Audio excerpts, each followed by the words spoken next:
Conscious dance, we never truly meet another soul. We encounter only the ghosts of our own making, the specters of our inner world projected outward into the realm of human relationship. But there is a deeper truth waiting to be born, a more authentic way of being, that emerges only when we have the courage to withdraw these projections and see with the eyes of genuine recognition. This is not the recognition of the familiar, the comfortable mirror of our own reflection, but the recognition of the genuinely other, the soul that stands before us in its unique and irreducible mystery. The journey toward this sacred marriage begins with the painful but necessary work of reclaiming our projections, like a skilled archaeologist, carefully extracting precious artifacts from the earth. We must dig through the layers of unconscious material we have deposited upon others, recognizing each piece as belonging to ourselves. The anger we see in our partner may be our own unacknowledged rage. The weakness we despise in our colleague may be our own disowned vulnerability. The beauty we worship in another may be our own unrealized potential seeking expression. This process of withdrawal is never easy, for it requires us to face the uncomfortable truth that what we have called love may have been nothing more than narcissistic projection, that our deepest attractions and aversions may have been unconscious self-encounters, rather than genuine meetings with another. It demands that we stand naked before the mirror of our own psyche, without the comfortable buffer of externalization, and acknowledge the full spectrum of our being. Yet as we engage in this sacred work of reclamation, something miraculous begins to occur. As the projections fall away like old clothing that no longer fits, the true form of the other begins to emerge. We begin to see them not as extensions of ourselves, not as vehicles for our unconscious contents, but as sovereign beings in their own right, complete, complex, mysterious, and utterly themselves. This is where the real alchemy of relationship begins, not in the merging of two incomplete halves, seeking wholeness in union, but in the meeting of two whole beings who choose to share their completeness. It is the difference between the desperate hunger of codependency and the generous abundance of mature love, between the possessive grasping of projection and the open-handed offering of genuine recognition. In the sacred marriage of self and other, we discover that true intimacy is not the dissolution of boundaries, but their proper establishment. We learn that we can be deeply connected without losing ourselves, profoundly attuned without abandoning our center. The paradox reveals itself only when we stop trying to possess the other. Can we truly receive them? Only when we cease demanding that they be who we need them to be, can we discover who they actually are. This recognition transforms the very nature of rejection and acceptance. When we are no longer projecting our unconscious material onto others, their rejection cannot wound us in the same way, for we understand that what they are rejecting is not our true self, but their own perception, colored by their own projections and limitations. Similarly, their acceptance becomes more meaningful because we know it is offered to our authentic being rather than some mask or persona we have constructed to win approval. The wisdom tradition speaks of this transformation as the movement from eros to agape, from the love that seeks to possess and consume, to the love that seeks to honor and serve. Eros, in its immature form, is always hungry, always grasping, always trying to fill the empty spaces within itself through union with another. It loves the other for what they can provide, for how they complete the picture of the self. Agape, by contrast, loves the other for their own sake, for the unique expression of divine mystery that they represent. This does not mean that eros disappears in mature relationship. Rather, it is transformed and elevated. The sexual energy that once sought only its own satisfaction becomes a sacred force of mutual recognition and celebration. The desire for union is purified of its possessive elements and becomes a longing to honor the divine presence that manifests through the beloved. The body becomes not merely a vehicle for pleasure, but a temple in which two souls meet in reverent appreciation of the mystery they each embody. In this sacred marriage, conflict takes on an entirely different meaning. No longer are disagreements evidence of incompatibility or threats to the relationship's survival.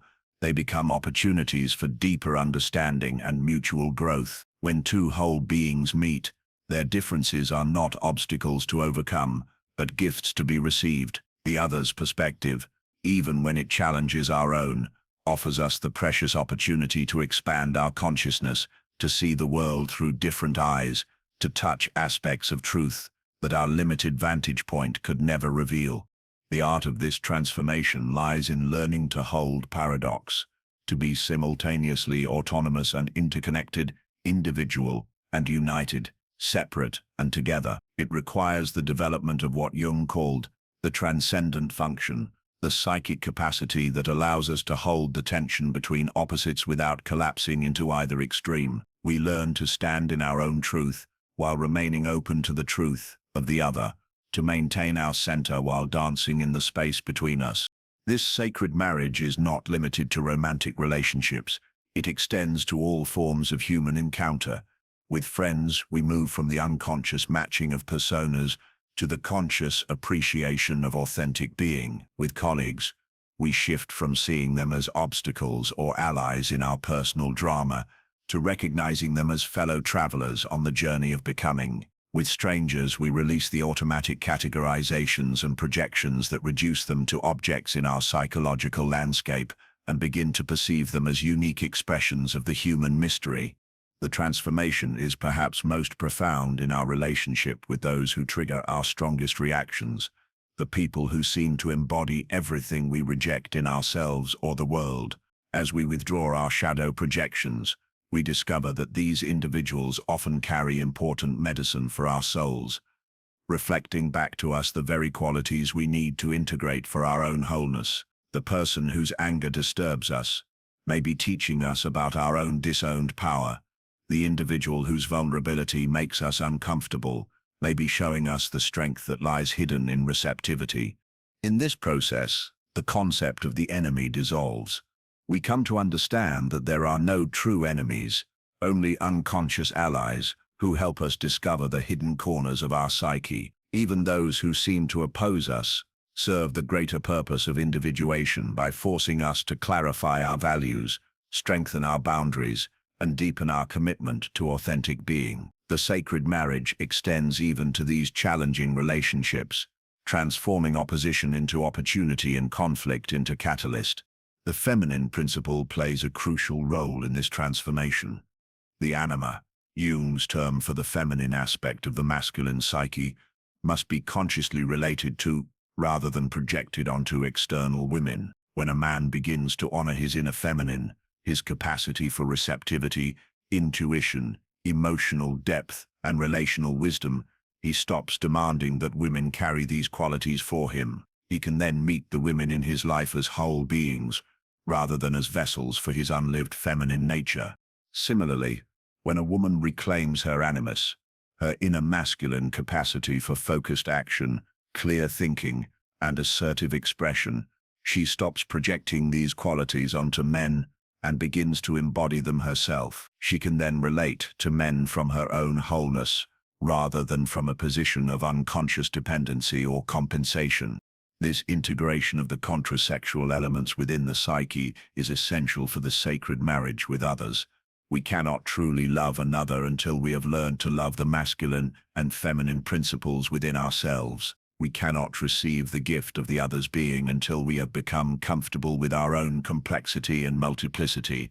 The sacred marriage also requires a fundamental shift in our understanding of perfection. In unconscious relationship, we often seek the perfect partner, the one who will complete us, fulfill all our needs, and never challenge or disappoint us. But in conscious relationship, we come to appreciate the beauty of imperfection, the sacred messiness of human becoming. We learn to love, not despite the other's flaws, but through them, recognizing that it is precisely in their struggles and limitations that they reveal their humanity and, paradoxically, their divinity. This acceptance of imperfection extends to ourselves as well.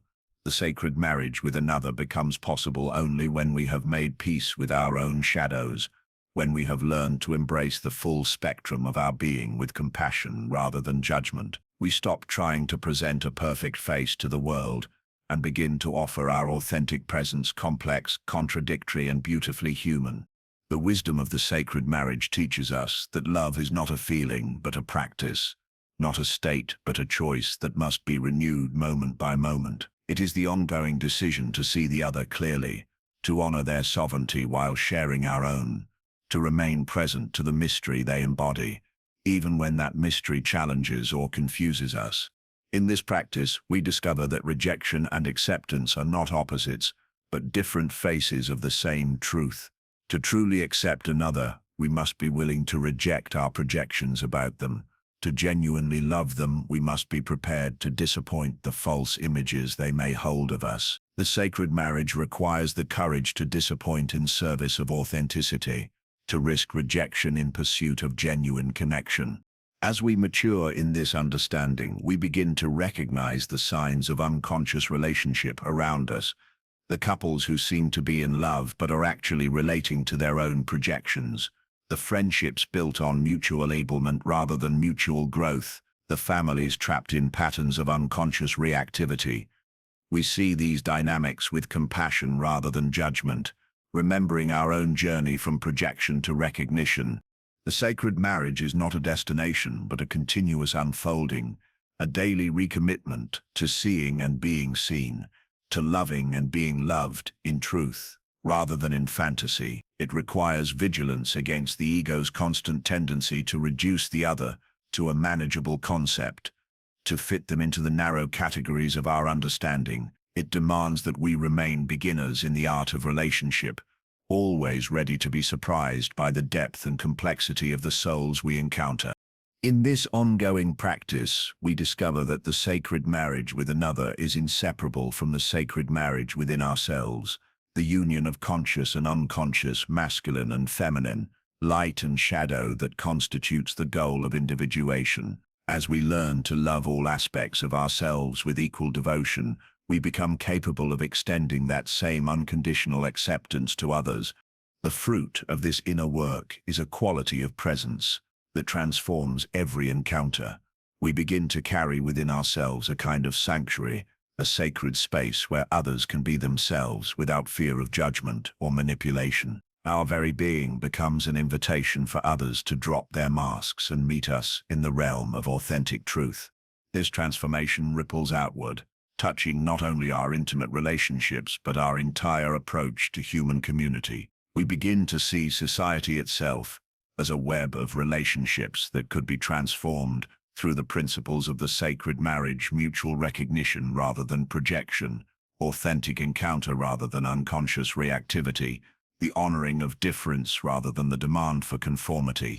The sacred marriage between self and other ultimately reveals itself as a microcosm of the greater marriage between consciousness and unconsciousness, between the known and unknown, between the human and the divine. In learning to love another soul in their full mystery and complexity, we prepare ourselves for the even greater mystery of existence itself, the inexhaustible depth of being that expresses itself through every form of life. As this chapter of our journey draws to a close, we stand transformed by the recognition that every relationship is a doorway to the sacred, every encounter an opportunity for the divine to meet itself in new and unprecedented ways. The other is no longer a mirror of our unconscious, but a window into the infinite creativity of existence, a unique and irreplaceable note in the cosmic symphony of being. In this recognition, we find ourselves at home in the world, in a new way, not because we have found someone to complete us, but because we have learned to complete ourselves while remaining open to the endless gift of otherness. The sacred marriage has taught us that we are simultaneously completely alone and never alone, fully autonomous and eternally connected, perfect as we are and always becoming more than we ever imagined possible. This is the mystery and the miracle of conscious relationship, that in learning to truly see another, we discover new dimensions of ourselves. In learning to love authentically, we touch the very source of love itself. The sacred marriage between self and other becomes a gateway to the sacred marriage between the soul and the cosmos, between the finite and the infinite, between the seeker and the sought. In the deepest chambers of the awakening soul, there emerges a profound understanding that changes forever how we move through the intricate dance of human relationship. It is the wisdom of loving detachment, not the cold withdrawal of the wounded heart, nor the defensive armor of the frightened ego, but the serene centeredness of one who has learned to remain rooted in their own truth, while allowing others the sacred freedom of their reactions.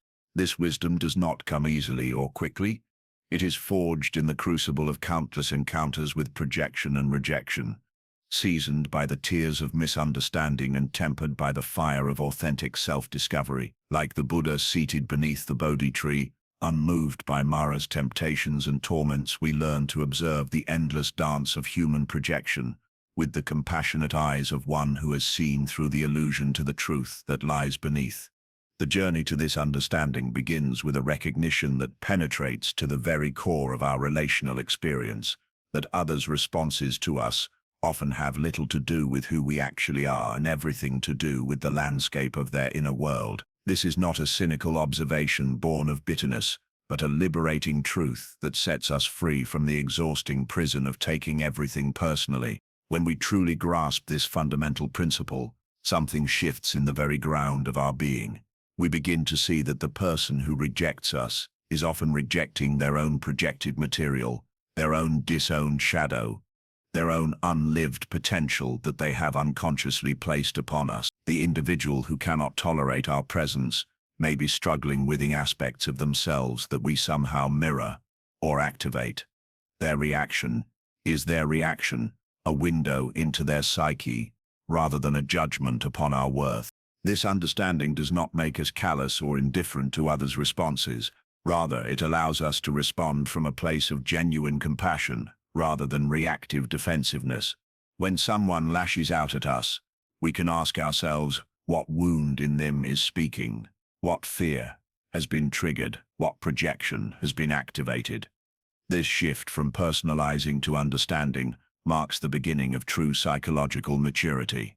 The art of loving detachment requires us to develop what Jung called the observing ego, that part of consciousness that can witness the dramas of relationship without being consumed by them. It is the difference between being an actor caught up in the emotion of the scene and being a compassionate director who sees the larger pattern at play. We learn to hold simultaneously our deep care for others and our commitment to our own center, our genuine love, and our clear boundaries. This is perhaps one of the most misunderstood aspects of psychological and spiritual development.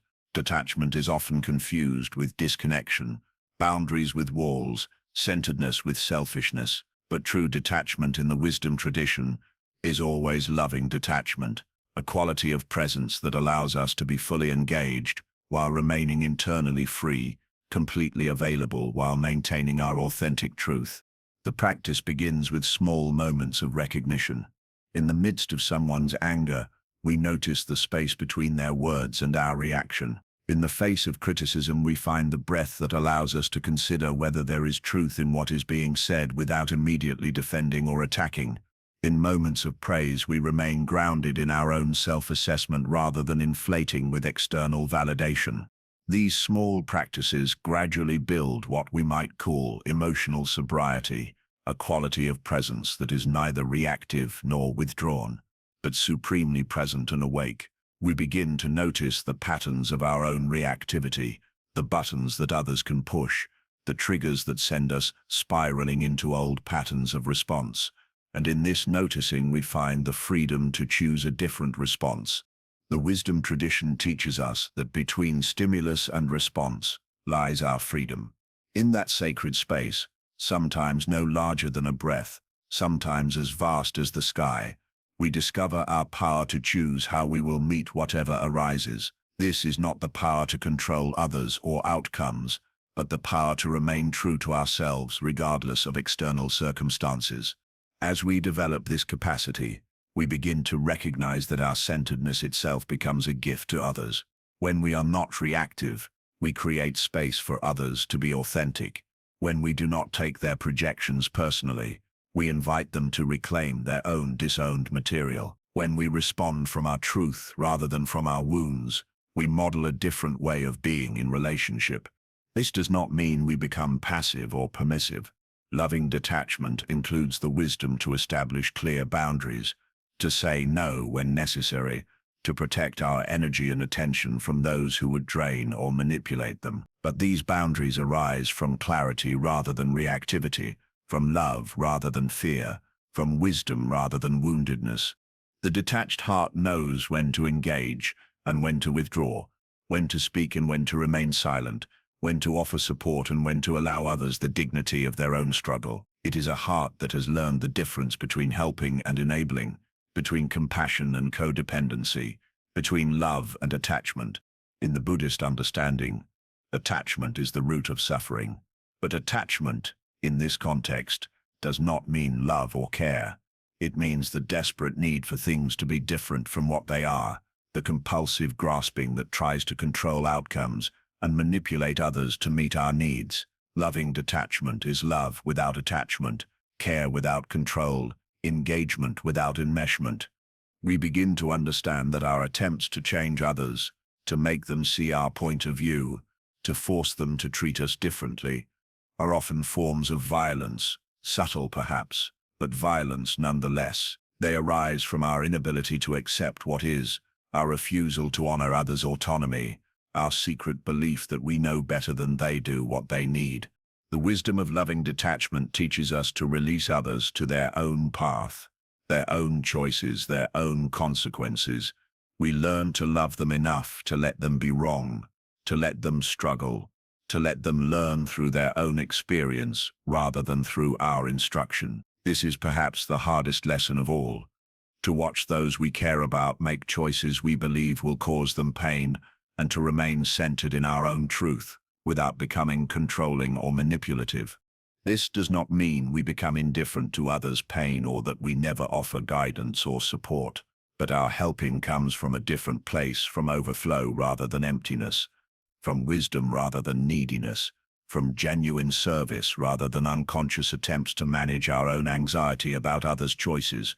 The person who has developed loving detachment becomes like a mountain, present, solid, unchanging in their essential nature, while allowing the weather of others' emotions to pass over and around them without being fundamentally disturbed. They become a refuge for others precisely because they are not trying to fix or change anyone, not demanding that others be different than they are in order for them to feel okay. This quality of presence is magnetic in the deepest sense. People are drawn to those who are centered in themselves because such presence offers the rare gift of acceptance. In a world where most people are trying to manipulate others to meet their emotional needs, the person who asks nothing but offers everything through their simple presence becomes a sanctuary. Yet loving detachment is not a static state, but a dynamic practice that must be renewed moment by moment. The ego is constantly trying to reassert its control, to make others responsible for our emotional well-being, to take personally what is not personal. The practice requires vigilance, patience with ourselves, and the willingness to return again and again to center when we notice we have been pulled off course. We learn to recognize the signs of our own attachment and reactivity, the tightness in the chest when someone disagrees with us, the compulsive need to explain ourselves when others misunderstand, the tendency to replay conversations in our minds, trying to figure out how we could have said it better. These are all signals that we have lost our center, that we have become attached to outcomes rather than rooted in truth. The practice of loving detachment extends beyond our intimate relationships to encompass our entire engagement with the world. We begin to apply this wisdom to our work, our politics, our opinions about how things should be. We learn to hold our beliefs lightly, to advocate for our values without demonizing those who disagree, to work for change without being attached to specific results. This does not make us weak or wishy-washy. In fact, the person rooted in loving detachment often becomes more effective in their work in the world because they are not wasting energy on reactivity and resistance. They can see situations more clearly because they are not viewing them through the lens of personal need and attachment. They can respond rather than react, which almost always leads to more skillful action. The wisdom of loving detachment reveals that our reactivity to others is always information about ourselves. When someone's behavior triggers intense emotion in us, we can ask, what in me is being activated? What wound is being touched? What projection am I making? This self-inquiry transforms every challenging relationship into an opportunity for self-knowledge and growth. We begin to see that the people who trigger us most strongly are often our greatest teachers, showing us precisely where we have not yet found our freedom. The colleague whose disorganization drives us to distraction may be reflecting our own need for control. The friend whose emotional neediness exhausts us may be mirroring our own disowned dependency. The family member whose opinions enrage us may be activating our own internal conflicts. This understanding gradually transforms our relationship to conflict and difficulty. Instead of seeing challenging people as obstacles to our peace, we begin to recognize them as allies in our awakening, unwitting collaborators in our individuation process. This does not mean we seek out difficult relationships or endure abuse, but rather that we approach all relationships as opportunities for growth and self-discovery. The practice of loving detachment also teaches us about the nature of true service. When we are no longer trying to get our emotional needs met through helping others, our service becomes pure. We help because helping is what arises naturally from a heart that is already full, not because we need to be needed or because we cannot tolerate others' discomfort. This shift from needy helping to authentic service is profound. Others can sense the difference immediately. When someone is helping us because they need to feel useful or important, we feel manipulated, even if unconsciously. But when someone serves from genuine overflow, with no hidden agenda, we feel truly seen and supported. The detached heart learns to trust the wisdom of others' journeys, even when that wisdom leads them through valleys we would prefer they avoid. We come to understand that everyone is on their own path of awakening, that their struggles are perfectly designed for their growth, and that our attempts to spare them difficulty may actually deprive them of necessary learning. This trust in others' paths requires a deep trust in the intelligence of life itself, a faith that there is a wisdom operating in the universe that is greater than our personal understanding. It asks us to release our small human perspective and align with a larger vision that encompasses all of life's experiences as potentially beneficial. As we mature in this practice, we develop what might be called unshakable presence, a quality of being that remains stable regardless of external circumstances. Like the ancient oak that bends with the wind but is never uprooted, we learn to move with the changes in our environment, while remaining anchored in our deepest truth. This unshakable presence does not mean we become emotionless or robotic. We still feel deeply, care profoundly, and engage fully with life. But our emotions arise from our center rather than being imposed upon us by external circumstances. We choose our responses rather than being victims of others' behaviors. The person established in loving detachment becomes a force for healing in the world simply by their presence. They create space for others to be authentic because they are not trying to make anyone be different. They offer the rare gift of unconditional acceptance while maintaining clear boundaries about what they will and will not tolerate in their own life. This quality of presence naturally invites others into their own authenticity. When we are not reactive, others feel safe to show us who they really are. When we are not trying to fix or change them, they can relax their defenses and simply. When we model centeredness, we remind others of their own capacity for peace. The wisdom of loving detachment ultimately teaches us that peace is not something we find in the world, but something we bring to the world. Happiness is not dependent on others treating us well, but on our own capacity to remain centered regardless of how we are treated. Love is not something we get from others, but something we are, something we embody, something we offer freely without conditions.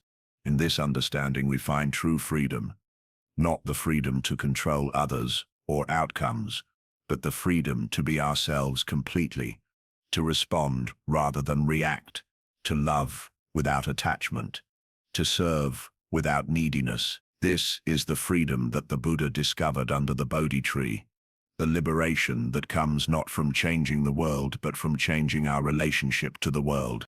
As we embody this wisdom more fully, we discover that loving detachment is not the end of caring, but the beginning of true compassion.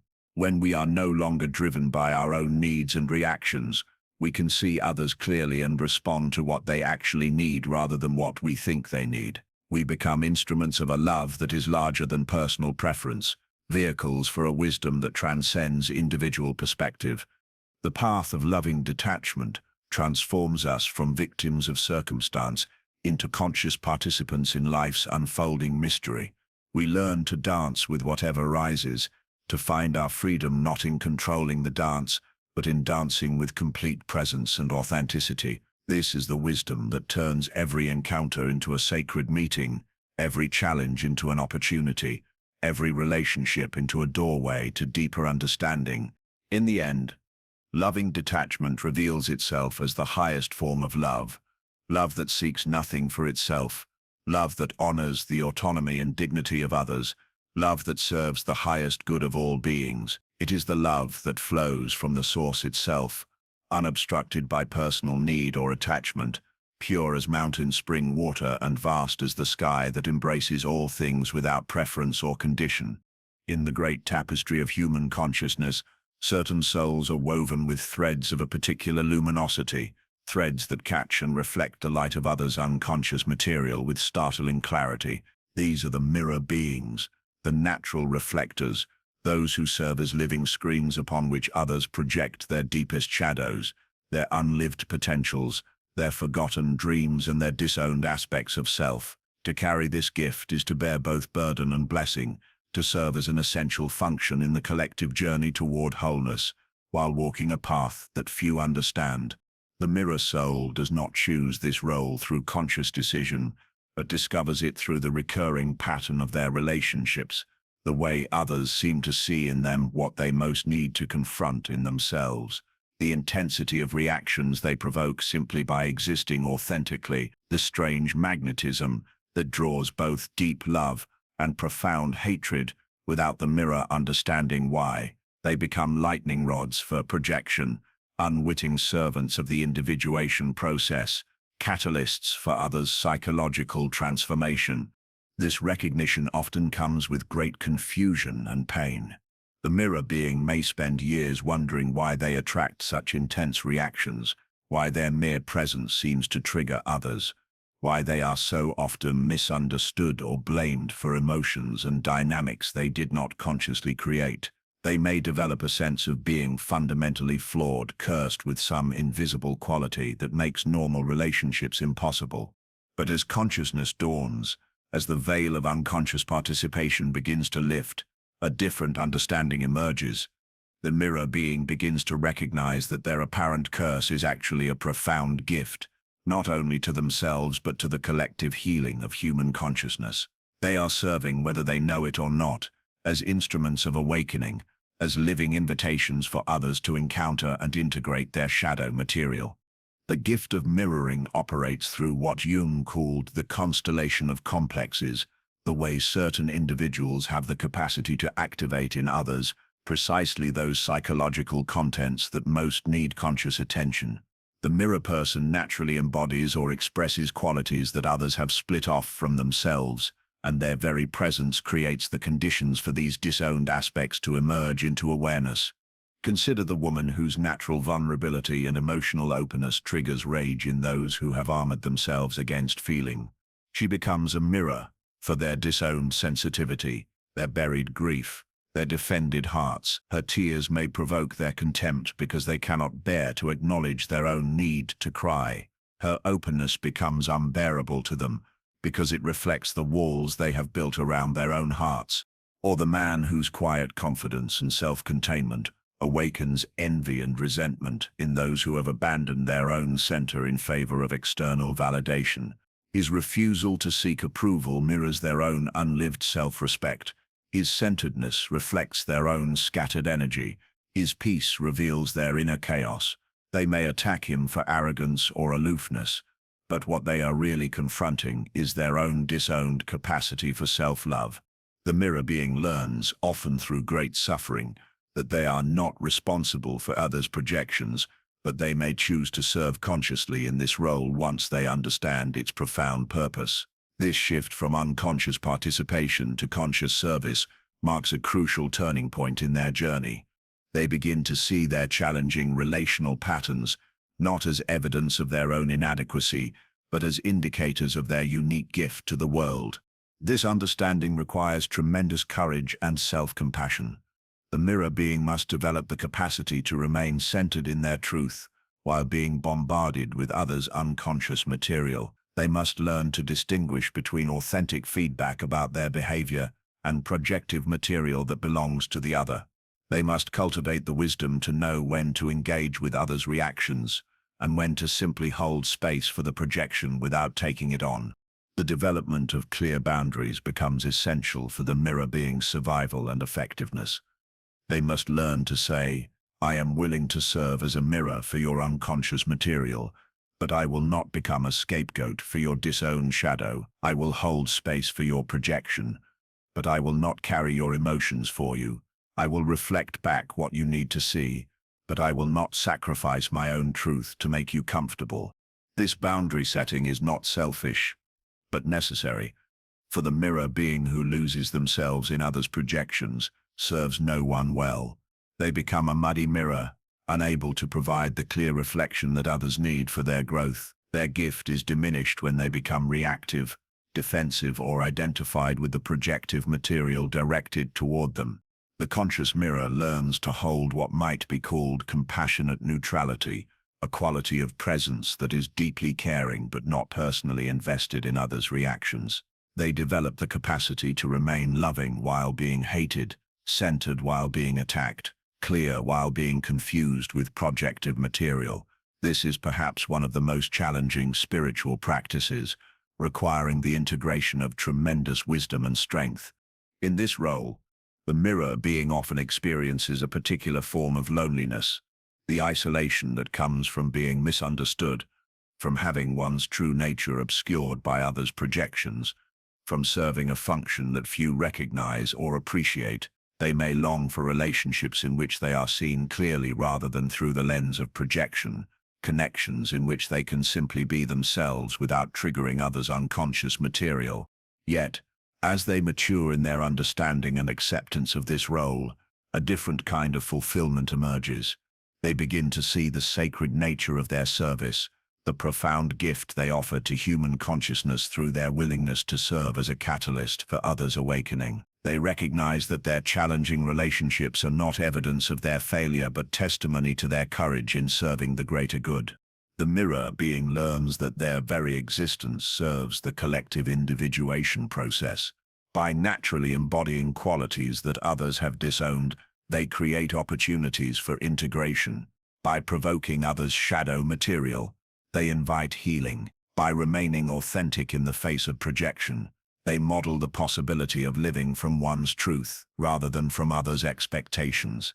This service often requires the mirror being to endure rejection, criticism, and misunderstanding as the price of their authenticity. They learn that speaking truth will sometimes result in being shot as the messenger, that reflecting others' unconscious material will sometimes make them the target of displaced anger, that serving as a catalyst for growth will sometimes earn them others' resentment. But they also discover the profound reward that comes from knowing their life has meaning beyond personal satisfaction. They experience the deep fulfillment of serving something larger than themselves, of contributing to the healing of human consciousness through their willingness to be authentic, regardless of others' reactions. They become instruments of transformation, vehicles for the divine process of awakening. The mirror being often notices that certain types of people are drawn to them repeatedly: individuals who are ready for growth but unconscious of their need, souls who are carrying heavy projections and looking for someone to help them recognize what they have disowned, people who are on the verge of breakthrough but need a catalyst to precipitate their transformation.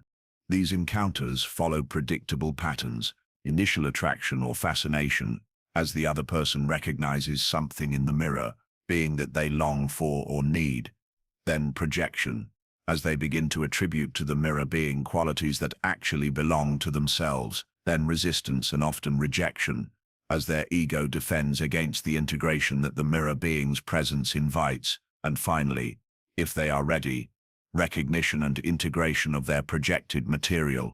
The conscious mirror learns to recognize these patterns without taking them personally. They understand that the intensity of others' reactions often indicates the importance of the material being reflected. The person who has the strongest negative reaction to the mirror being may be the one who most needs to integrate what the mirror reflects. The individual who idealizes the mirror being may be projecting their own unlived potential. This understanding allows the mirror being to hold compassion for even those who treat them poorly. They recognize that rejection and attack often come from people who are defending against their own growth, who are not ready to face what the mirror reveals about themselves. They learn to bless even their rejectors, knowing that the seed of awakening has been planted and may bloom when the timing is right. The gift of being a mirror extends beyond individual relationships to encompass broader social and cultural dynamics.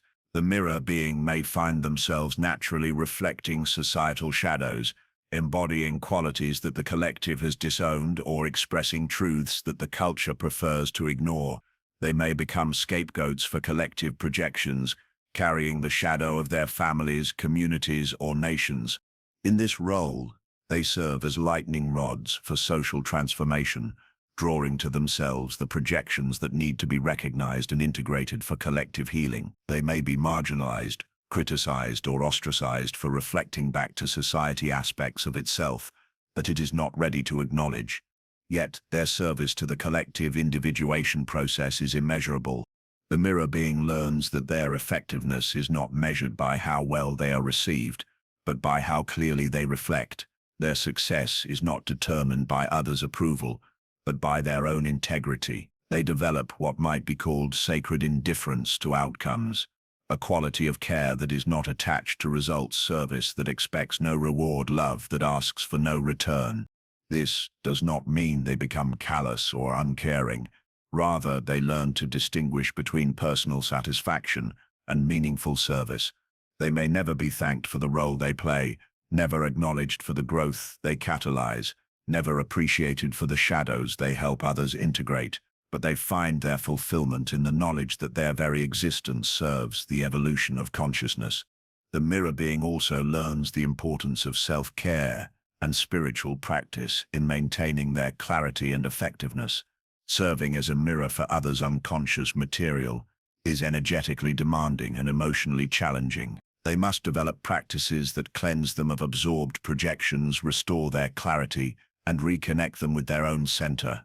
They may work with meditation, prayer, creative expression, time in nature, or therapeutic relationships that help them distinguish between their own material and what they have absorbed from others. They learn the signs of projective contamination when they begin to doubt themselves, take on others' emotions as their own, or lose touch with their authentic truth, and they develop the skills to clear these influences and return to their natural state of clarity. The conscious mirror also learns to recognize others who share this gift, forming alliances and support networks with fellow mirror beings. These relationships provide the rare experience of being seen clearly rather than through projection, understood rather than misunderstood, appreciated rather than blamed for their catalytic effect on others.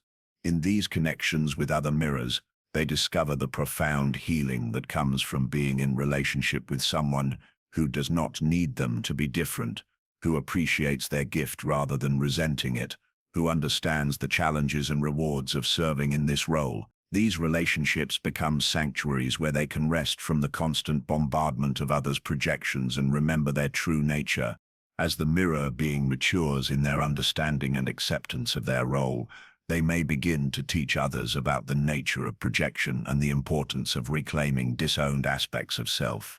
They become guides for those who are ready to withdraw their projections and own their shadow material. Their own journey through the labyrinth of projection and recognition qualifies them to help others navigate similar territory. They learn to help others recognize when they are projecting, to identify the qualities they have disowned and attributed to others, to take responsibility for their own unconscious material rather than blaming those who reflect it back to them. This teaching often happens not through words but through example, by modeling what it looks like to live authentically regardless of others' reactions. The mirror being discovers that their gift is not limited to reflecting shadow material, but extends to mirroring others' potential, their unlived gifts. their hidden beauty. They may see in others qualities that those individuals cannot yet recognize in themselves, and their appreciation and acknowledgement can help others claim their own magnificence. This positive mirroring is equally important to the healing process. Just as reflecting shadow material can catalyze integration, reflecting potential can inspire actualization. The mirror being becomes a witness to others' greatness, holding space for their becoming, reflecting back to them their own divine nature when they have forgotten it themselves. In this dual capacity, reflecting both shadow and light, both what needs to be healed and what longs to be expressed, the mirror being serves the complete process of individuation. They become instruments of wholeness, catalysts for integration, servants of the divine impulse toward consciousness and completion. The path of the conscious mirror is ultimately a path of service and sacrifice. Not the sacrifice that diminishes, but the sacred offering that enriches both giver and receiver. By willingly serving as a screen for others' projections, by enduring rejection and misunderstanding for the sake of truth, by remaining authentic in the face of others' pressure to conform, the mirror being contributes to the healing of human consciousness itself. They come to understand that their challenging relationships are not accidents, but assignments, that their gift of provoking others' unconscious material is not a curse, but a calling, that their willingness to serve as mirrors is not masochism but ministry.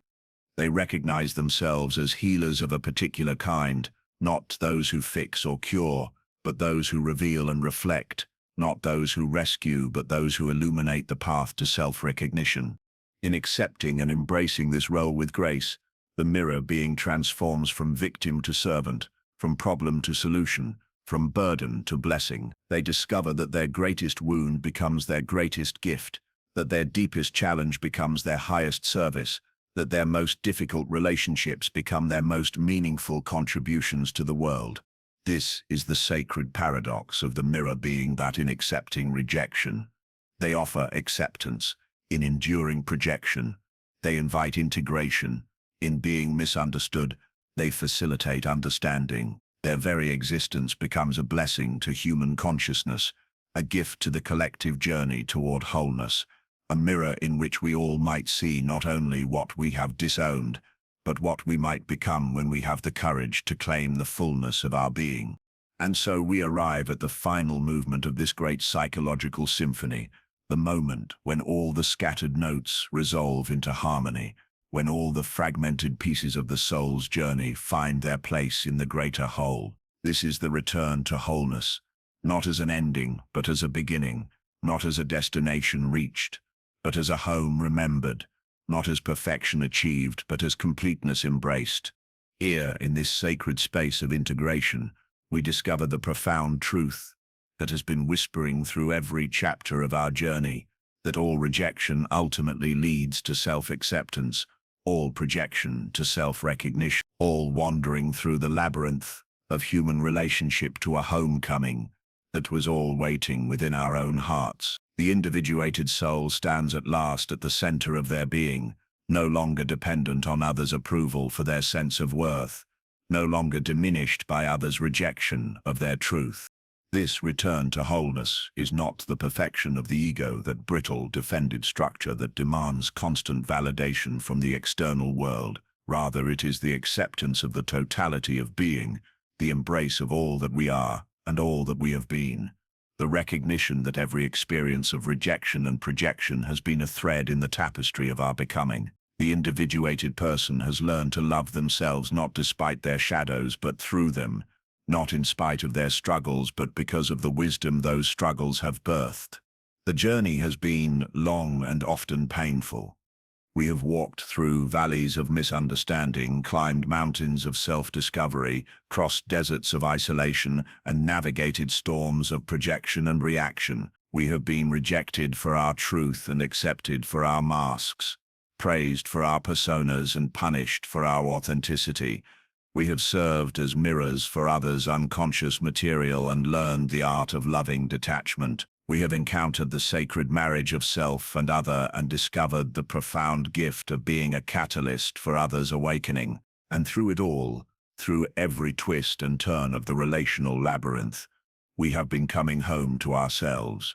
Every person who rejected us was showing us an aspect of ourselves we needed to love more fully. Every individual who projected their shadow onto us was inviting us to integrate our own disowned material. Every relationship that challenged us was offering us the opportunity to become more complete, more conscious, more whole. The return to wholeness begins with the recognition that we no longer need anyone else to complete us.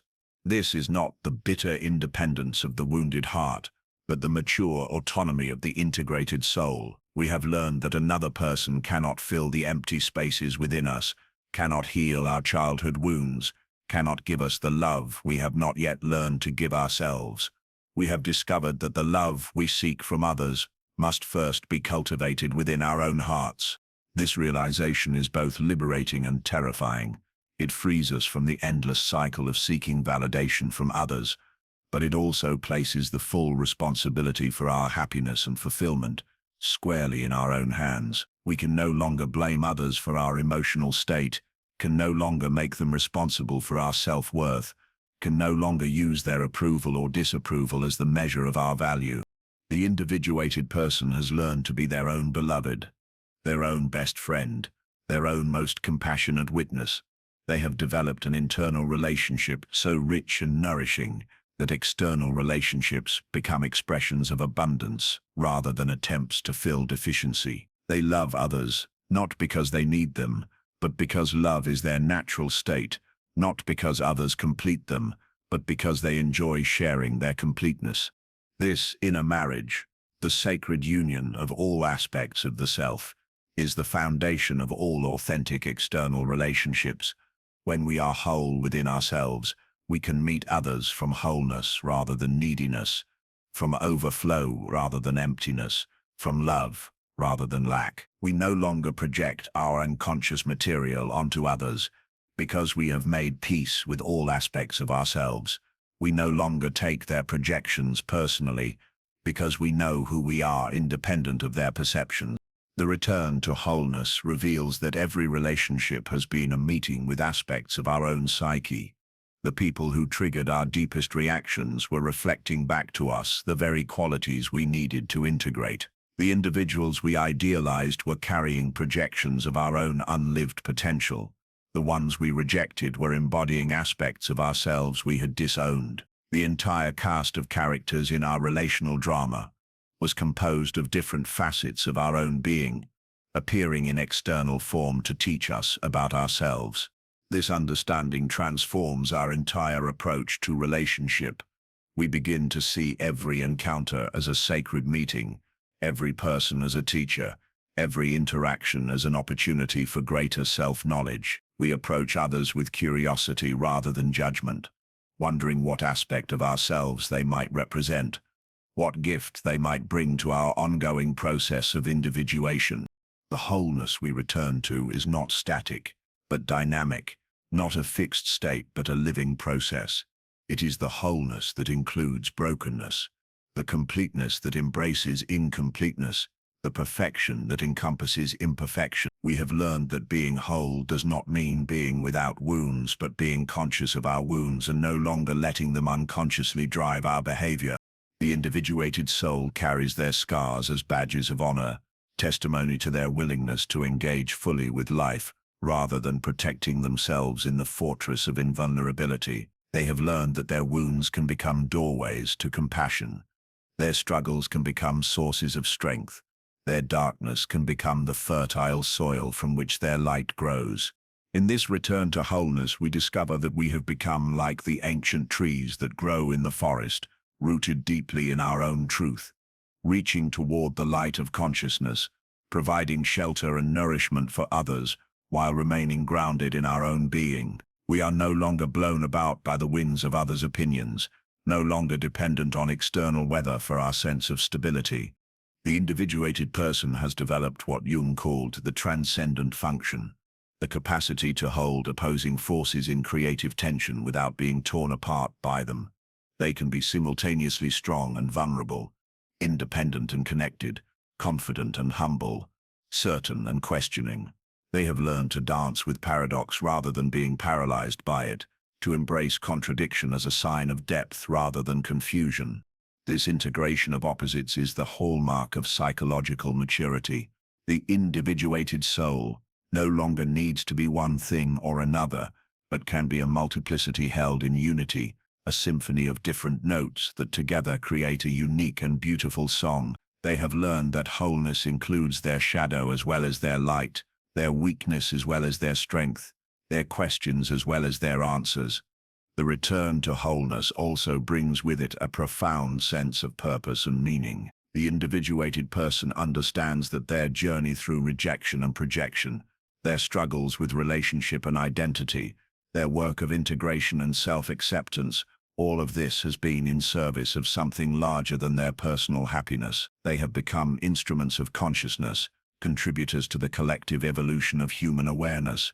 They recognize that their willingness to face their shadows has helped heal the collective shadow, that their integration of opposites has contributed to the healing of cultural splits, that their journey toward wholeness has served the individuation of humanity itself. They understand that every person who completes the work of becoming whole makes it easier for others to do the same, that consciousness is contagious and healing ripples outward in ways we may never fully understand.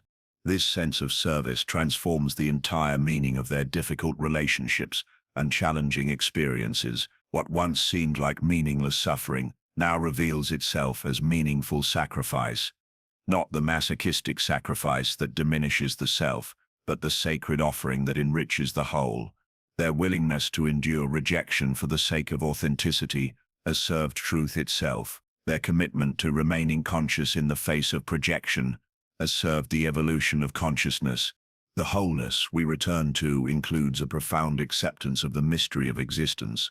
The individuated person has learned that there are questions that cannot be answered, paradoxes that cannot be resolved, mysteries that cannot be solved. They have made peace with uncertainty, learned to rest in not knowing, discovered the strange comfort that comes from accepting the limits of human understanding. This acceptance of mystery extends to their relationships with others. They no longer need to understand why certain people trigger them, or why they trigger others. They no longer demand that relationships make sense or follow predictable patterns. They have learned to trust the intelligence of life itself, to allow relationships to unfold according to their own mysterious logic, rather than trying to force them into preconceived forms. The return to wholeness brings with it a quality of presence that is both magnetic and healing. Others are naturally drawn to those who have completed the work of integration, because such individuals carry within themselves a kind of sanctuary, a space of acceptance, where others can be themselves without fear of judgment or manipulation. They have become living examples of what is possible when we embrace the fullness of our being. This presence is not something they cultivate for effect, but the natural emanation of their inner state, because they have learned to accept all aspects of themselves with compassion. Others feel safe to reveal their own shadows and struggles, because they are no longer projecting their unconscious material onto others. They can see others more clearly and respond to their actual needs, rather than their own projections. The individuated person becomes a healing presence in the world, not through doing, but through being, not through fixing others, but through embodying wholeness themselves. Their very existence becomes a reminder that integration is possible, that healing is available, that wholeness is our birthright, rather than an impossible dream. In this state of wholeness, the distinction between self and other begins to soften without dissolving. The individuated person recognizes their profound interconnection with all life, while maintaining clear boundaries and a strong sense of self. They understand that they are simultaneously completely unique and utterly universal, absolutely individual and totally connected to the whole. This paradox of separation and unity is not solved but lived, not understood but embodied.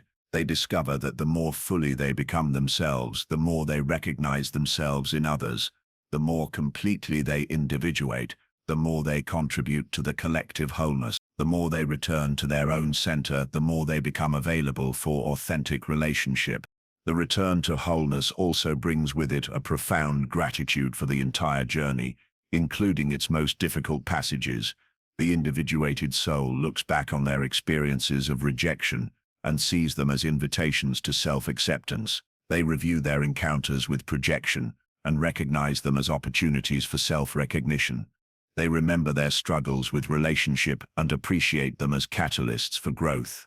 This gratitude is not the superficial positivity that denies pain, but the deep appreciation that comes from understanding the sacred purpose hidden within even the most challenging experiences. They have learned that their wounds were doorways, their struggles were teachings, their rejections were redirections toward their own truth.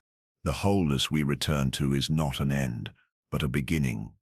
The beginning of a life lived from the center rather than the periphery, from authenticity rather than adaptation, from love rather than fear. The individuated person has learned to trust their own inner guidance more than external opinions, to value their own approval more highly than others' validation, to find their security in their connection to themselves, rather than in others' acceptance. This does not make them selfish or narcissistic. In fact, the opposite is true, because they are no longer seeking to get their emotional needs met through others. They become capable of truly generous relationship, because they are no longer defending against their own shadows. They can respond to others with clarity and compassion, because they are no longer projecting their unconscious material onto the world. They can see more clearly and serve more effectively. The return to wholeness reveals that the goal of human life is not to be loved by everyone, but to love authentically, not to be understood by all, but to understand ourselves deeply, not to avoid rejection, but to remain true to ourselves regardless of others' responses. We discover that wholeness is not about having everything, but about appreciating what we have, not about being perfect, but about being real, not about avoiding struggle, but about growing through it. In this final movement of our journey, we recognize that we have become the love we were seeking, the acceptance we were craving, the wholeness we were pursuing. We no longer need to find ourselves because we have never been lost, only temporarily confused about our true nature. We no longer need to become complete because we have always been whole, only temporarily fragmented by our identification with partial aspects of our being. The individuated soul stands at the center of their existence like a mountain at the center of the landscape, present, stable, unmovable in their essential nature, while allowing the seasons of life to flow around them. They have learned to be a refuge for themselves and thereby become a refuge for others. They have discovered their own unshakable center and thereby contribute to the stability of the world. This return to wholeness is not a solitary achievement, but a gift to the entire human family. Every person who completes the journey of individuation makes it easier for others to remember their own wholeness. Every soul who learns to love themselves unconditionally increases the amount of love available in the world. Every individual who accepts their totality contributes to the healing of the collective splits that divide humanity against itself. And so the journey comes full circle, revealing that we are not returning to something we once had, but awakening to what we have always been. Wholeness is not an acquisition, but a recognition, not a destination, but a remembering, not a becoming, but a being. We are the love seeking love, the wholeness seeking wholeness, the divine mystery recognizing itself in human form. The return to wholeness is the return to our true nature, the recognition of our inherent completeness, the acceptance of ourselves exactly as we are, while remaining open to all we might become. It is the end of seeking and the beginning of being, the completion of the journey and the commencement of true living, the final note of the symphony that reveals itself to be not an ending, but the eternal song of existence itself, playing through each unique instrument of human consciousness. In this recognition, we find ourselves at home in the universe, at peace with our journey, grateful for every step that led us back to the truth we never actually left, that we are whole, we are loved, we are enough, exactly as we are, and in all that we are becoming. There comes a moment in the deepest waters of the soul, when the seeker realizes that the journey outward has been, all along, a journey inward. Every step taken in the world of others, every reach toward acceptance, every recoil from rejection, every dance of projection and recognition, all of it has been the psyche's elaborate choreography, designed not to find completion in another, but to discover the completeness that was never absent from the self. This is the great return, the sacred homecoming, that Jung called individuation.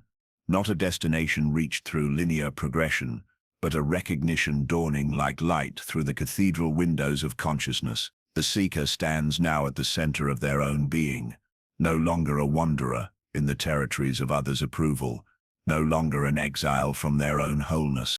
In this final movement of the psychological symphony we have been composing together, we encounter the paradox that has been orchestrating every note, that all rejection has been leading us toward self-acceptance, all projection toward self-recognition. The mirrors we have sought in others' eyes have been reflecting back to us the fragments of our own soul, scattered like light through a prism, waiting to be gathered into the unified radiance of integrated being. The individuated person, this is not the perfected person, not the one who has transcended all shadow or dissolved all complexity. No, this is the one who has learned to stand in the center of their own contradictions without being torn apart by them. They have discovered that wholeness is not the absence of brokenness, but the acceptance of all the pieces, the recognition that even the cracks in the vessel serve to let the light through. Think of the ancient Japanese art of kintsugi, where broken pottery is repaired with gold, the fractures not hidden but highlighted, transformed into lines of beauty that make the vessel more precious than it was before. This is the work of individuation, not the erasure of our wounds, but their transformation into pathways of illumination. Every rejection that once seemed to diminish us becomes revealed as a necessary shattering, creating space for the golden seams of self-acceptance to form. The return to wholeness begins with a fundamental shift in orientation, a tectonic movement in the geography of consciousness, where once we looked outward for validation, scanning the horizons of others' faces for signs of our own worth. Now the gaze turns inward, not in narcissistic self-absorption, but in the profound recognition that the source of our being lies within the vast territories of our own psyche. This inward turn is not a rejection of relationship, not a retreat into the fortress of ego. It is, rather, the discovery of the authentic ground from which genuine relationship becomes possible. For only when we have found our center can we meet others from a place of fullness rather than emptiness, offering presence rather than seeking completion, extending love rather than harvesting it for our own depleted stores. The journey through the labyrinth of human relationship, all those winding passages through attraction and repulsion, acceptance and rejection, projection, and recognition, has been the soul's curriculum in self-discovery. Every person who triggered us revealed a disowned aspect of our own nature. Every rejection that wounded us pointed toward a place where we had not yet learned to love ourselves. Every projection we cast upon others was the psyche's way of externalizing what it was not yet ready to integrate internally. Now, standing at the threshold of integration, we can see the perfect intelligence of the unconscious, the way it has orchestrated every encounter as a teaching, every relationship as a mirror, every rejection as an invitation to deeper self-acceptance. The people who seemed to hold the keys to our happiness were not our salvation, but our teachers, showing us through their very limitation where we needed to become whole unto ourselves. This recognition brings with it a profound liberation from the tyranny of others' opinions, not because we become indifferent to human relationship, but because we cease to be dependent upon it for our fundamental sense of worth. The individuated person knows themselves to be complete, not in the sense of having no needs or desires, but in the deeper sense of being whole in their essential nature.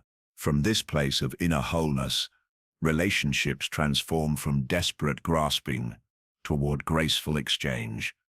We no longer approach others as beggars seeking scraps of validation, but as sovereign beings offering the gift of our authentic presence. We no longer fear rejection because we know that nothing external can diminish the irreducible fact of our being. We no longer project our unlived life onto others because we have claimed the fullness of our own existence. The shadow, that dark repository of all we have disowned and rejected about ourselves, no longer needs to be projected onto others, to be managed. Through the patient work of integration, we have learned to hold space for all aspects of our nature, the light and the dark, the noble and the petty, the wise and the foolish. We have discovered that wholeness is not perfection but inclusion, not the elimination of contradiction but the capacity to contain it without being torn apart.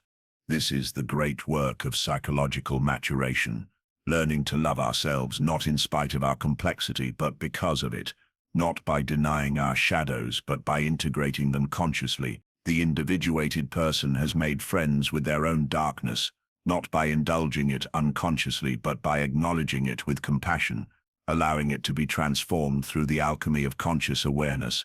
In this state of integration, the persona, that mask we wear to interface with the world, becomes authentic rather than false, flexible rather than rigid. We no longer need to perform a version of ourselves to gain acceptance because we have accepted ourselves so completely that others' approval becomes a gift rather than a necessity. The persona becomes what it was always meant to be, not a false face hiding our true nature, but a conscious expression of our authentic self in relationship with the world. The ego, too, undergoes transformation in this process of return to wholeness, no longer the desperate tyrant demanding constant validation, no longer the fragile construct requiring endless protection from the truth of our nature. The ego becomes the willing servant of the self, that deeper center of being that Jung recognized as our true source and goal. From the perspective of the self, all the dramas of acceptance and rejection, all the elaborate dances of relationship and separation, all the complex choreography of human interaction are seen for what they truly are, the soul's ingenious method of coming to know itself in all its facets. Every external relationship has been an internal conversation, every rejection a self-discovery, every projection a pathway home to our own disowned treasures. This recognition brings with it a quality of compassion that was impossible from the earlier stages of psychological development. When we know that every person we encounter is carrying their own burden of unlived life, their own cargo of disowned shadows, their own desperate hunger for wholeness, how can we not approach them with tenderness? When we recognize that their rejections of us are often rejections of what they cannot accept in themselves, how can we not hold space for their struggle with the same patience we have learned to extend to our own? The individuated person becomes a healing presence in the world, not through any effort to fix or save others, but simply through the quality of their being. They carry within themselves the integration they have achieved, the wholeness they have discovered, and this becomes a silent invitation to others to undertake their own journey toward completeness. But this does not mean they become passive or withdrawn from the intensity of human engagement. On the contrary, because they no longer fear rejection, they can afford to be authentic. Because they no longer depend on others for their sense of worth, they can love more freely. Because they have integrated their own shadows, they can hold space for others' darkness without being contaminated or overwhelmed by it. The return to wholeness is not a once-and-for-all achievement, but an ongoing process, a continuous returning to the center when we find ourselves pulled off balance by the currents of external circumstance. It is a way of being rather than a destination reached, a quality of consciousness rather than a state of perfection. In this ongoing process of return, we discover that wholeness itself is paradoxical. We become complete by accepting our incompleteness, whole by embracing our brokenness, integrated by acknowledging our fragmentation. We find our center not by eliminating our contradictions, but by learning to hold them in dynamic tension, allowing them to create the creative friction from which new life emerges. The psychological journey we have undertaken together through these 12 movements of transformation reveals itself now as a spiral rather than a linear progression. We return again and again to the same themes: acceptance and rejection, projection and recognition, love and loss. But each return finds us at a deeper level of understanding, a more spacious place of being. What once seemed like problems to be solved are revealed as mysteries to be lived. What once appeared as obstacles to overcome are recognized as invitations to grow. What once felt like failures of relationship are understood as successful completions of psychological education. Every apparent ending becomes a new beginning. every loss a hidden gain, every rejection a doorway to deeper self-acceptance. From this place of integrated wholeness, we can look back on the journey with gratitude for every step, every stumble, every apparent wrong turn. We can see how the psyche's intelligence was at work in every encounter, orchestrating the perfect curriculum for our individual path toward completeness. We can appreciate the unconscious wisdom that brought us exactly the relationships we needed to discover what was waiting to be integrated within ourselves. The return to wholeness does not mean we become invulnerable to the movements of life, immune to the joys and sorrows of human existence. Rather, we become like a deep lake that can receive all weather, storm and calm, rain and sunshine without losing its essential nature. We learn to experience the full spectrum of human emotion without being defined by it, to engage fully in relationship without being dependent upon it for our survival.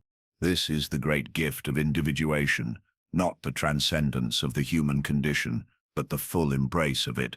From a place of deep inner stability, we become capable of loving without attachment, engaging without desperation, giving without depletion. We discover that we can afford to be vulnerable because we know we cannot be destroyed, can afford to be open because we know we cannot be diminished. In this state of integrated wholeness, even solitude becomes a form of relationship, not lonely isolation, but conscious communion with the vast depths of our own being. We discover that we are never truly alone because we carry within ourselves the entire universe of human experience, all the archetypal patterns that have been living themselves through us, all the ancient wisdom that has been seeking expression through our individual life. The return to wholeness reveals that the very concepts of acceptance and rejection, which have formed the central theme of our exploration, are themselves provisional, useful for the journey, but ultimately transcended in the recognition of what we truly are. When we know ourselves as the awareness in which all experience arises and passes away, what is there to be accepted or rejected? When we recognize our essential nature as consciousness itself, what external validation could possibly add to or subtract from our completeness? Yet this transcendent recognition does not make us indifferent to the human realm of relationship and connection. Rather, it allows us to engage with it more fully, more authentically, more compassionately. We can play the game of relationship with complete involvement while never forgetting that it is, ultimately, all the self knowing itself through the multiplicity of apparent others. The individuated person stands at the intersection of the personal and the transpersonal, the human and the divine, the temporal and the eternal. They are fully embodied in their individual life. While simultaneously aware of the universal patterns living through them, they can weep with genuine sorrow at loss, while knowing that nothing is ever truly lost. They can celebrate with authentic joy at connection, while understanding that separation is itself an illusion. This is the paradox of wholeness. To be completely human while never forgetting our divine nature, to be utterly individual while remaining aware of our universal ground. The return to wholeness is the return to this paradox, the acceptance of the mystery that we are both the wave and the ocean, both the actor and the audience, both the seeker and the sought. In the end, the journey through acceptance and rejection, projection and recognition, relationship and solitude, reveals itself as the soul's elaborate way of remembering what it has never actually forgotten, its own complete and perfect nature. Every external search for wholeness has been the wholeness seeking to know itself, every apparent fragmentation a temporary forgetting in service of a deeper remembering. The return to wholeness is not a return to some pristine state of original innocence, but a return to innocence, enriched by experience, to simplicity deepened by complexity, to unity enhanced by the journey through multiplicity. We come home to ourselves, not as we were before we began the journey, but as we have become through undertaking it, scarred and healed, broken and mended, lost and found, empty and full, separate and connected, human and divine, standing now in the center of our own being, no longer dependent on others' approval or diminished by their rejection. We discover that we are not isolated monads, but interconnected expressions of the same underlying reality. Our individuation does not separate us from others, but reveals the deeper unity that makes genuine relationship possible. We can love others not because we need them, but because we recognize them as ourselves in different form. This recognition transforms every encounter into a sacred meeting, every relationship into a form of worship, every moment of connection into a celebration of the underlying unity that appears as multiplicity. The return to wholeness reveals that we have never been separate from what we were seeking, never been rejected by the love we were trying to earn, never been incomplete despite our sense of fragmentation. The journey ends where it began, in the recognition of our own perfect and complete nature. But now this recognition is not merely conceptual, but lived, not merely understood, but embodied, not merely believed, but known through every cell of our being. We are home, and we have always been home, and the journey was simply the long way around, to discovering what was never absent, never lost, never in need of external completion. In this final integration, we become simultaneously nothing and everything, empty and full, separate and united, individual and universal. We are the answer to every question we have asked, the love we have been seeking, the acceptance we have been craving, the wholeness we have been pursuing. The return is complete, and the journey begins anew. For wholeness is not a destination, but a way of being, not an achievement, but a recognition, not an ending, but an eternal beginning.